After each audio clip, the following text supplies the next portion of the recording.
একবার নারা লাগাও, বলে শঙ্কর মহারাজ কি হর হর মহাদেব। পিঠের ব্যাগটা তীরের মতো বিজছে। ওয়েদারটা ভালো আছে, তাই আমরা চচ্চর করে উঠতে পারছি। আর কিছুক্ষণের মধ্যে আমরা হাফ রাস্তা পৌঁছে যাবো। জয় বলে হর হর মহাদেব। মহাদেব 7টা বাজে সন্ধে, ধ্যানচ প্রায় চলে এসেছি। এই রাস্তাটা দেখুন, এই রাস্তাটা একদম নিচে নামছে। 4:15, 1 ঘন্টা 15 মিনিট এসেছি, প্রায় কিন্তু আড়াই কিলোমিটার চলেই এসেছি। এই পুলটা পেরিয়ে রাস্তা বলে কিছুই নেই, যে যার মতো পাচ্ছে আসছে। অমরনাথ কেদারনাথ বলে বলে 10 গোল খাবে। হ্যাঁ ছিল ভাই, বলার মতন নয় ভাই। এর নামই হচ্ছে কৈলাস যাত্রা, ঠিক আছে। আর এই দিদাকে দেখুন, ইন্সপিরেশন হন। কিলোমিটার যেন পথ শেষ হচ্ছে না, পুরোটা রাস্তায় খাড়াই। সবাই রেস্ট নিচ্ছে একটু, কেমন? ঠিক আছে, সুইতদা কেমন? হর হর মহাদেব। আবার চড়াই শুরু হয়ে গেল আমাদের। আবার ওই ওপরেই একটা বিশাল ভান্ডারা দেখতে পেয়েছি, অনেক বড় ভান্ডারা। যতই মনে হচ্ছে যে এবার শেষ হবে এই স্টিপ রাস্তাটা, ততই বাঘ চলে আসছে। যেতে হবে ওই ওপরটা, এই ওপরটা গেলে তারপরে একটু প্লেন রাস্তা গিয়ে তারপরে পুল পেরোতে আমরা গেছিলাম, সেটা দেখতে পেয়েছি। আর আমাদেরকে ওই ওপরে যেতে হবে। এখন কিন্তু দারুণ স্রোত বইছে জলের।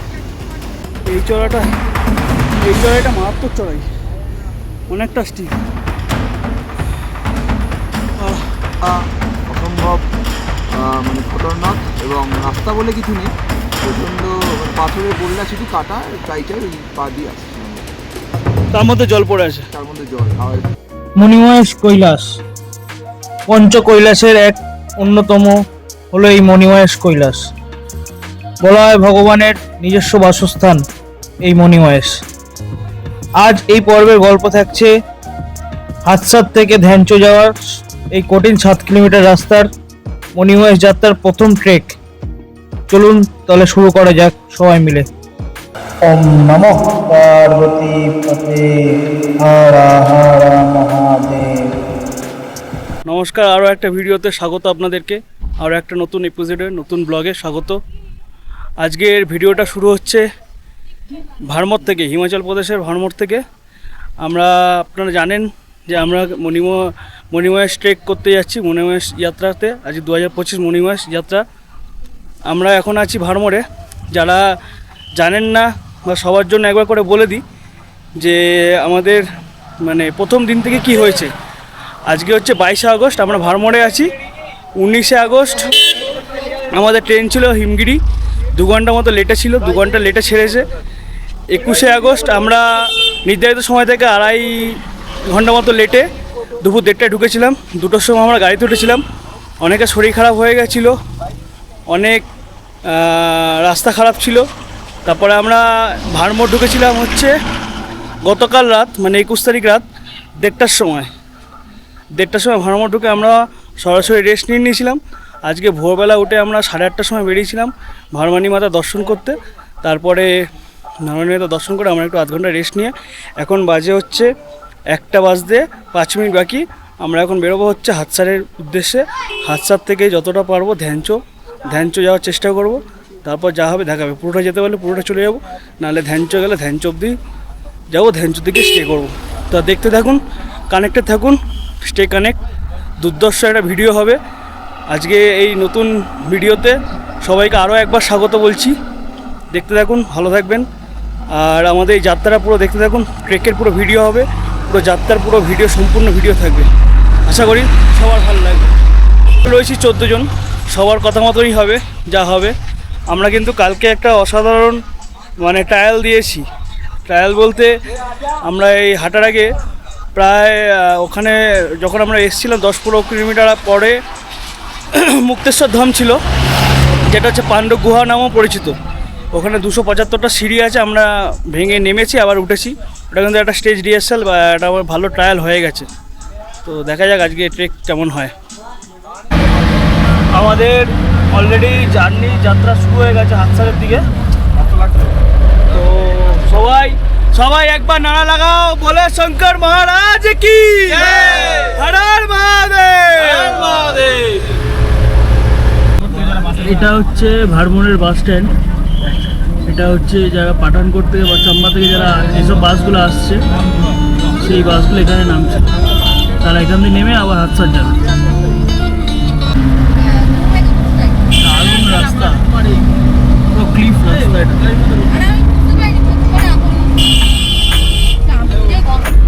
রাস্তাটা দেখুন, যা ভয়ঙ্কর সুন্দর রাস্তা,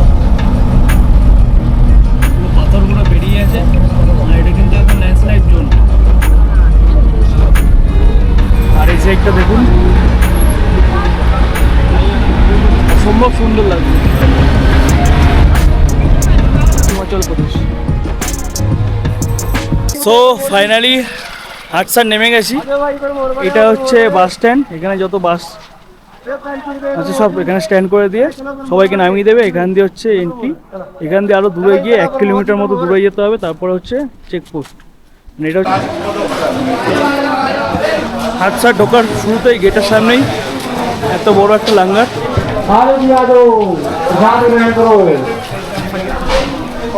হাটসার ঢোকার মুখেই এরকম দোকান পেয়ে যাবেন, যেখানে ক্লক রুম, আপনাদের যাবতীয় জিনিসপত্র যা আছে সেগুলো রেখে দিতে পারবেন। যেগুলো প্রয়োজনীয় লাগবে না সেগুলো রেখে যাবেন। আর এখানে যারা রেনকোট আনেনি তারা রেনকোট, এখানে কত 125 টাকা করে রেনকোট করে, 125 রেনকোট মেয়েদের জন্য একদম ফেভারিট। আর এখানে যাবতীয় জিনিস, জুস থেকে শুরু করে, স্টিং থেকে শুরু করে, জল, ক্যাডবেরি, शैम्पू, तेल, चिप्स सब पाया भैया। आपका नाम क्या है? भानु भाई। सलीम, सनी सनी सनी सनी नाम है भैया। প্রায় চলেই এসেছি 1 কিলোমিটার। এটাই হচ্ছে মেন গেট। হাটসারের মেন গেট হচ্ছে এটাই। উপর দিয়ে একটা রাস্তা আছে, নিচ দিয়ে একটা রাস্তা আছে। এখানে যাওয়ার জন্য লাঠি পাওয়া যাচ্ছে, আপনারা লাঠি নিয়ে নিতে পারেন। এই যে সোজা রাস্তা, এই সিঁড়ি সোজা উপরে।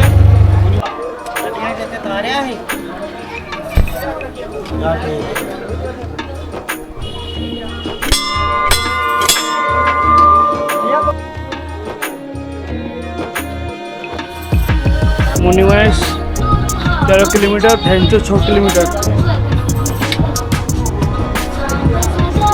এই রাস্তা সোজা চলে যাচ্ছে একদম মনিমাহেশ।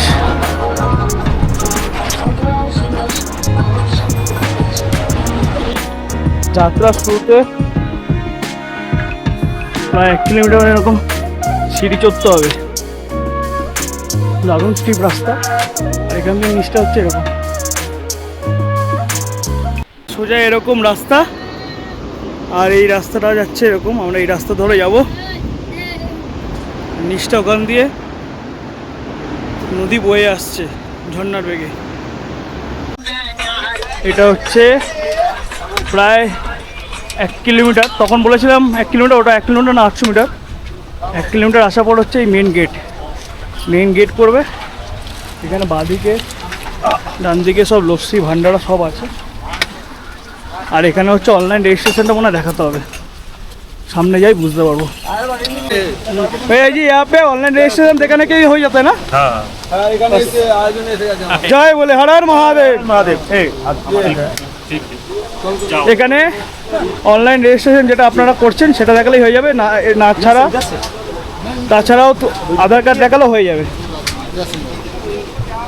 এটা হচ্ছে মেন 1 কিলোমিটার বা 1 কিলোমিটার আসার পরে, 1 কিলোমিটারই হবে, 1 কিলোমিটার 100-200 হবে।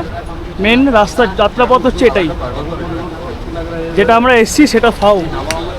আর এই ব্যাগটা মনে হচ্ছে কিছুক্ষণ পর পর কাটার মতো বিজছে, যত সময় যাবে তত মনে হচ্ছে ব্যাগটা লোহার মতো ভারী হয়ে যাবে। এরকম চড়াই রাস্তা আর সুন্দর হাওয়া দিচ্ছে। গরম কিন্তু ভালোই আছে, কিন্তু হাওয়াটা দিচ্ছে বলে একটু বাঁচোয়া। সামনে এরকম চড়াই আছে, বেশ ভালোই চড়াই, বেশ ভালোই লাগছে। এই দুটো রাস্তা কেটে যাচ্ছিল একদম গেটের সামনে দিয়ে, সেই রাস্তাটা হচ্ছে এই নিচের রাস্তাটা, একদম এই নিচ দিয়ে সোজা চলে যাবে ঘোড়ার রাস্তা। এই রাস্তাটা দিয়ে ঘোরা যায়। প্রায় 1 কিলোমিটার মতো চলে এসেছি। গাড়ি কিন্তু দারুণ এরকম যাচ্ছ। হ্যাঁ কেমন চড়া এটা? দারুণ চড়া। হচ্ছে শর্টকাট রাস্তা, আর এই রাস্তাটা ধরে আমরা যাবো। এই রাস্তাটা দেখুন, এই রাস্তাটা একদম নিচে নামছে, রাস্তাটা ওই যাচ্ছে, ওই যে কিছুটা আসার পরে এরকম একটু চড়াই আছে, ভালোই চড়াই বেশ। এখানে সবাই একটু রেস্ট নিচ্ছে, সবাই রেস্ট নিচ্ছে একটু। কেমন ঠিক আছে? সুইতদা কেমন? হর হর মহাদেব। যারা আসে ঘোড়ায় তাদেরও তো প্রয়োজন জলের, তারাও জল খাচ্ছে। এরকম তলা থেকে নিচে এলাম, এই ওপরে যেতে হবে। আর এই মানুষটা হচ্ছে আমাদের ইন্সপিরেশন, 58 ইয়ার্স ওল্ড, 58 বছর বয়সে, অদম্য জেদ, নিচে কোনো জুতো নেই, স্লিপার, অসম্ভব অসম্ভব সুন্দর। একেই সরু রাস্তা, তার উপর ঘোড়া উঠছে প্লাস মানুষও নামছে, খুব সরু হয়ে গেছে রাস্তা, রাস্তার অবস্থা খুবই খারাপ। বেশ চড়াই কিন্তু রাস্তা, সলিড অনেকটা চড়াই, অনেকটা নিচ থেকে এসছি ওপরে, বেশ ভালো চড়াই আছে।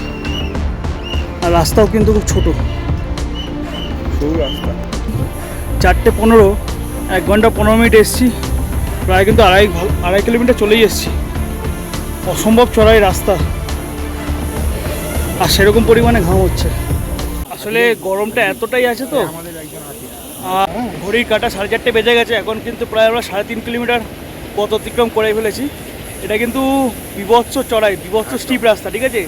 যদি কেউ ভাবো যে নর্মাল রাস্তা কেদারনাথের মতন বা অমরনাথের পেলগাঁও রুট, বালতাল রুটও আমি বলছি মাথায় রেখেই, অনেকটাই চড়াই রাস্তা। কৈলাস মানেই কৈলাস, নামে কৈলাস না, ঠিক আছে? মানে এমনি কৈলাস যাত্রা করছে এমনি না, দিস ইজ মণিমহেশ কৈলাস। আসলে যারা আসবে তারা বুঝতে পারবে যে কি ফিল হবে, ঠিক আছে? বিভৎস স্টিপ রাস্তা। ওয়েদারটা ভালো আছে, তাই আমরা চচ্চর করে উঠতে পারছি। আর কিছুক্ষণের মধ্যে আমরা হাফ রাস্তা পৌঁছে যাবো হর হর মহাদেব। এই চড়াইটা মারাত্মক চড়াই, অনেকটা স্টিপ।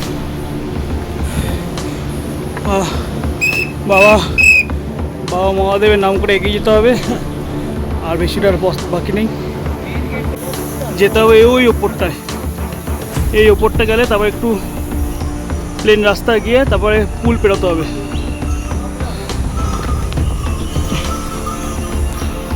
ওই যে নিচ থেকে আমরা আসছি, আর যেতে হবে একদম ওই টপটায়, টপ পেরিয়ে তারপরে পুল আসবে। আর হয়তো 2-2.5 কিলোমিটার বাকি, আর চড়াই হেভি, প্রচণ্ড কষ্ট হচ্ছে, প্রচণ্ড।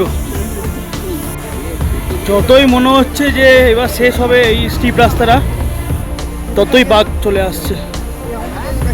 এই রাস্তা যতই এক একটা মোড় ঘুরছি ততই বেশি হচ্ছে। এই যাত্রাপথেই খচ্চর, এই সরু রাস্তায় এত আসছে, মানুষের থেকে সংখ্যায় বেশি, তার জন্য আরও লেট হচ্ছে যেতে। এই কঠিন চড়াইয়ের পরে অবশেষে একটু প্লেন রাস্তা দেখা গেছে। এখনও পুল বলছে, ছোট পুল, 2 থেকে 2.5 কিলোমিটার, আর নিচের ভিউ হচ্ছে এরকম।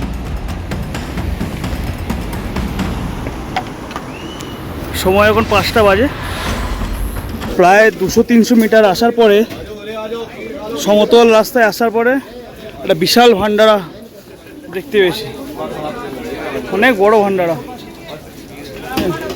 গরম গরম ভাত, ক্ষীর, ডাল সব আছে।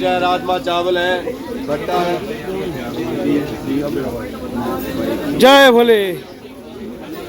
আর এখানে একটা দোকান পাওয়া গেছে, এখানে জল 40 টাকা করে বলছে 1 লিটার জল, স্প্রাইট, লিমকা, নিম্বু পানি সব আছে। আবার চড়াই শুরু হয়ে গেল আমাদের, আবার ওই ওপরে যেতে হবে, ওই ওপরে। সময় 5:52, আর এই দিদাকে দেখুন, ইন্সপিরেশন হন, আর ভোলের নাম করে চলতে থাকুন। আবার নিচে, আবার চড়াই, আবার উতরাই, এই হচ্ছে আমাদের যাত্রা। 6:15 বাজে, এখনও ধ্যানচোর দেখা নেই, এখনও মনে হচ্ছে 2 কিলোমিটার রাস্তা শেষ হচ্ছে না। একটাই পাহাড় থেকে রাস্তা চলে যাচ্ছে, এরপরে ব্রিজটা আসবে। ব্রিজটা কতক্ষণে আসবে সেটাই দেখার। ওই যে দূরে দেখা যাচ্ছে, ওই পাহাড়ে যেতে হবে আমাদের। হাদসা 4 কিলোমিটার আর ধ্যানচো 2 কিলোমিটার। 4 কিলোমিটার এসছি তার মানে আমরা 3 ঘন্টায়। পিঠের ব্যাগটা তীরের মতো বিঁধছে, তীরের যেরকম বিঁধে ওরকম বিঁধছে। মনে হচ্ছে 100 গ্রাম, মনে হচ্ছে 1 কিলোর মতো ভারী। উফ, মনিমাহেশ যাত্রা কিন্তু সহজ না, খুব টাফ, খুব টাফ। ধ্যানচো আসতে এখনও 2 কিলোমিটার ছিল। 2 কিলোমিটার থেকে হয়তো খুব জোর হলো 200-300 মিটার এসছি। আমরা সেই ব্রিজটা যেটা যেন অঙ্কন করছিলাম সেটা দেখতে পেয়েছি, আর আমাদেরকে ওই ওপরে যেতে হবে। এখন কিন্তু দারুণ স্রোত বইছে জলের, হেভি ঠান্ডা দিচ্ছে, হেভি ঠান্ডা লাগছে। সন্ধ্যে যত বাড়ছে ঠান্ডা তত বাড়ছে। এই পুলটা পেরিয়ে রাস্তা বলে কিছুই নেই, যে যার মতো পাচ্ছে আসছে। এই সেই ওপর উঠতে হবে। এখানে কিন্তু অনেক দোকান আছে, আপনারা কেনাকাটা করলে করে নিতে পারেন এখান দিয়ে প্রয়োজনীয় জিনিস। 6:54 বাজে, প্রায় 7টা বাজতে যায়। আমরা ওই নিচ থেকে উপরে উঠেছি, এই উপরে আরও উঠতে হবে। রাস্তার অবস্থা খুবই খারাপ, খুবই খারাপ। জল পড়ে রাস্তা বলে নেই বললে চলে, খুব ডেঞ্জার হয়ে আছে। দাদা কি বলছি? খুবই দুর্গম রাস্তা। অমরনাথ কেদারনাথের থেকে মণিমহেশ কৈলাসের রাস্তা অসম্ভব মানে খতরনাক, এবং রাস্তা বলে কিছু নেই, প্রচণ্ড মানে পাথরের বললা শুধু কাটা, তাই চাই ওই পা দিয়ে আসে, তার মধ্যে জল পড়ে আছে। তার মধ্যে জল। আর জানি না এখনও অবধি ভগবান শিব আমাদের উপর কৃপা করে এখনও বৃষ্টি হয়নি, এটাই আমাদের কাছে অনেক বড়। একদম লাস্ট 1 কিলোমিটার, 1 কিলোমিটার যেন পথ শেষ হচ্ছে না। পুরোটা রাস্তাই খাড়াই, এত স্টিপ রাস্তা, এত চড়াই রাস্তা। এই যে ফাইনালি 7:30 বাজে, সন্ধে। ধ্যানচো প্রায় চলে এসছি। এটাই হচ্ছে ধ্যানচোর গেট। ও বাবা, না না, ধ্যানচো এখন 1 কিলোমিটার, গৌরীকুণ্ড 8 কিলোমিটার, আর এদিকে হাদসা 5 কিলোমিটার। ঘড়ির কাঁটা বাজে এখন 7:50। আমরা 7:40-35-40-এ ঢুকে গেছি হচ্ছে ধ্যানচোতে। ধ্যানচোতে আর একটু যাওয়া যেত, বাট আমরা এখনো নিচের দিকেই বসে আছি, একদম গেটের পাশেই। এখানে প্রচুর লাঙ্গার আছে, প্রচুর স্টে আছে, ঠিক আছে। পার হেড 100 বা 150, 200 যেরকম যেরকম টেন্ট আছে সেরকম রেট আছে। আমাদের ছেলেরা সব একদম পেছনে আছে, অনেক পেছনেই। তো ওরা আস্তে আস্তে হয়তো 1-1.5 ঘন্টা লাগবে এখনো, তো ওর জন্য একসাথে থাকবো বলেই এখনো বসে আছি। দেখা যাক ওরা কখন আসে, আমরা ততক্ষণ টেন্ট ফেন্ট নেওয়ার ব্যবস্থা করি। কথা হচ্ছে ধ্যানচো আসা, হাদসার থেকে ধ্যানচো আসা কিন্তু বহুত টাফ রাস্তা। যা বলছে, যা শুনছি সবাই, যে ধ্যানচো থেকে মণিমাহেশ কিন্তু এতটাও চড়াই বা এতটাও টাফ না, কিন্তু ধ্যানচো আসতে গেলে কিন্তু মানে বহুত চড়াই হচ্ছে, বহুত চড়াই। এটা একটু যারা আছে সবাই দেখতে হবে, হ্যাঁ, যারা আসছো সবাইকে এটা মাথা রাখতে হবে। প্রচুর স্টিপ রাস্তা, প্রচুর খাড়াই রাস্তা, একদম এত চড়াই। আমি মানে অমরনাথ করেছি, কেদারনাথ গেছি, যে কটা ট্রেক করেছি মোটামুটি, এই বিশেষ করে অমরনাথ কেদারনাথে, মানে অমরনাথে তো বারোতাল রুট দিয়ে গেছি, এতটাও রাস্তা এরকম না। রাজা কি এরকম এতটাও রাস্তা ছিল এরকম অমরনাথে? না, অমরনাথের বালতাল অনেকটাই ভালো ছিল, কিছু জায়গা স্টিপ ছিল, বাট এটা পুরোটাই স্টিপ, মানে খুবই কঠিন রাস্তা। মণিমহেশ যাত্রা বা বাবা কৈলাস যাত্রা, মণিমহেশ কৈলাস যাত্রা কিন্তু এতটাও ইজি না। যারা এতটা ইজি ভাবছো তারা কিন্তু এতটা ইজি ভেবো না। দুর্দান্ত একটা মানে টাফ রাস্তা, ট্রেক হবে, দারুণ দুর্দান্ত একটা ট্রেক হবে। সবাই আসো, ভালো যারা এসছো তারা জানো, যারা আসোনি আমি আমার ব্লগের মাধ্যমে বলছি, তারা অবশ্যই জেনে নিও। আমি পরবর্তীকালে ভিডিও দিয়ে দেবো কখন কি করতে হবে, কি করতে হবে না করতে হবে, সেটা নিয়ে একটা বিশেষ বা বিস্তারিত একটা ভিডিও থাকবে। তা এখন ধ্যানচোই আছি, আজকে একটা ধ্যানচোতেই কাটাবো, কালকে আবার এখান দিয়ে বেরোবো হচ্ছে মণিমহেশের উদ্দেশ্যে। পুরো টিম 9:40 বাজে এখন, ফুল টিম ঢুকে গেছে। ভাই ভাই লোক কেমন, রাস্তা কেমন? হ্যাঁ, অমরনাথ কেদারনাথ বলে বলে 10 গোল খাবে। হ্যাঁ, এর 2 কিলোমিটার যা ছিল ভাই বলার মতন নয় ভাই। এর নামই হচ্ছে কৈলাস যাত্রা, ঠিক আছে? তাই তো, বলো হর হর মহাদেব। আমরা এই ধ্যানচোতে স্টে করছি। স্টেটা হচ্ছে এরকম গাদ্দি টাইপের, পার হেড 100 টাকা করে। যাদের এরকম অভিজ্ঞতা আছে তারা অবশ্যই কমেন্ট বক্স করে জানাবে। আর বাথরুম হচ্ছে ওই পেছনের দিকে, বায়ো টয়লেট। এগুলো গাদ্দি কাঁথা সব দেওয়া আছে, আর নিচে হচ্ছে সব পাথর বোল্ডার দিয়ে করা। 10:40 এখন আমাদের টেন্টে বানানো হচ্ছে আবার সেই শেপ, একদম চেনা শেপ আমাদের। আবার ম্যাগি, রাতে ম্যাগি খেয়ে আমরা টান টান ঘুম। শেপ ম্যাগি বানানো হচ্ছে তো, এই দায়িত্বটা কিন্তু রাজা দারুণ পালন করছে, ঠিক আছে? একদম একদম, ব্যাস। তো আজকের মতো ভিডিওটা এখানে এন্ড করছি। গুড নাইট ফ্রম ধ্যানচো। ধ্যানচো থেকে আজকে ভিডিওটা এন্ড করছি। অবশ্যই জানাবেন কেমন লাগলো, লাইক করবেন, কমেন্ট করবেন এবং শেয়ার করে দেবেন ভালো লাগলে অতি অবশ্যই। আর সাবস্ক্রাইব করবেন চ্যানেলে নতুন নতুন ভিডিও পাওয়ার জন্য। কালকে আমাদের আরও অনেকটা পথ যেতে হবে, 10 কিলোমিটার মণিমহেশের উদ্দেশ্যে। কালকে হচ্ছে মেন দিন, কালকের দিনটা অবশ্যই ভুলবেন না। পরের এপিসোডে কালকের ভিডিওটা তো পুরো থাকবে। আমরা ধ্যানচো থেকে মণিমহেশ কীভাবে গেলাম আর কী করলাম যাত্রাপথে, ঠিক আছে? টাটা, গুড নাইট, জয় হিন্দ, বন্দে মাতরম, হর হর মহাদেব।